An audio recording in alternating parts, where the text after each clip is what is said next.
The bond between a mother and her child is a sacred tapestry woven with threads of unconditional love, fierce protection, and unwavering hope.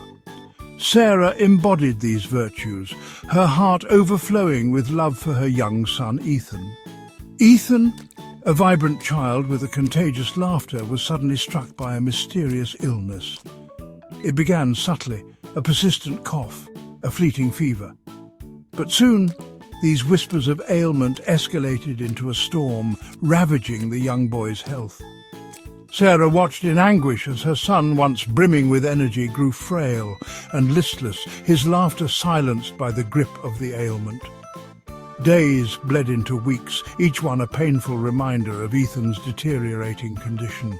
The once familiar warmth of his touch grew distant, replaced by the cold sterility of hospital walls. Yet, even as fear gnawed at her heart, Sarah clung to hope, her love for Ethan a beacon in the encroaching darkness.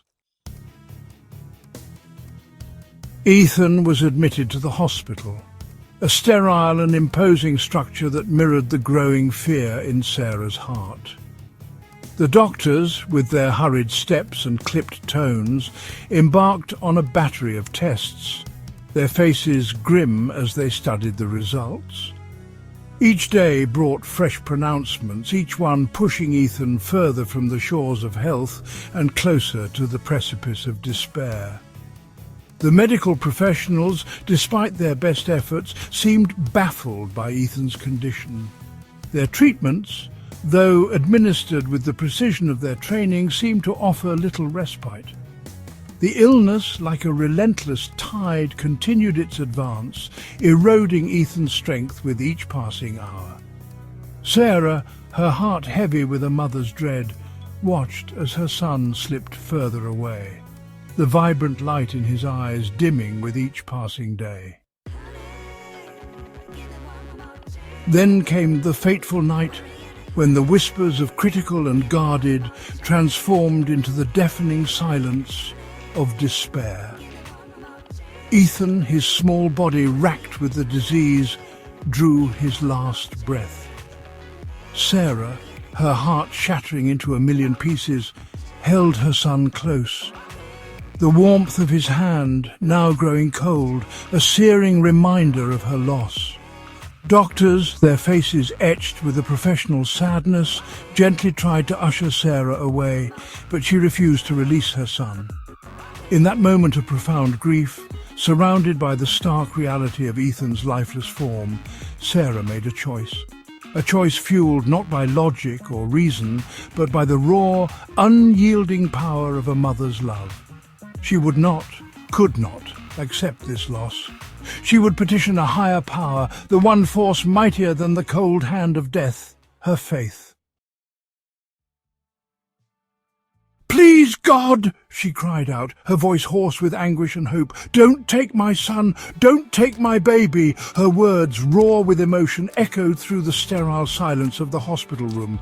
Some onlookers, their faith shaken by the tragedy, turned away, their faces etched with pity. Others, hardened by years of skepticism, scoffed at her pleas, seeing them as the desperate cries of a grieving mother clinging to a false hope. But Sarah remained steadfast. Hour after hour she prayed, her faith a shield against the whispers of doubt and the gnawing pain of loss. And then something miraculous happened. A faint flicker, a whisper of life, stirred within Ethan. The monitors, silent moments ago, erupted in a cacophony of beeps and whirs, their screens ablaze with the impossible. Ethan's heartbeat, weak but steady, filled the room. Ethan lived, he lived. A testament to the unwavering faith of a mother and the boundless grace of a loving God. The doctors, their faces a mixture of astonishment and disbelief, could offer no medical explanation for the boy's miraculous recovery.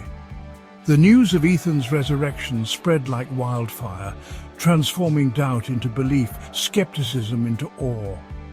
From that day forward, Sarah's unwavering faith served as a beacon, illuminating the path for those seeking solace in the face of despair and reminding them of the eternal truth enshrined in Hebrews 13:8. Jesus Christ is the same yesterday and today and forever.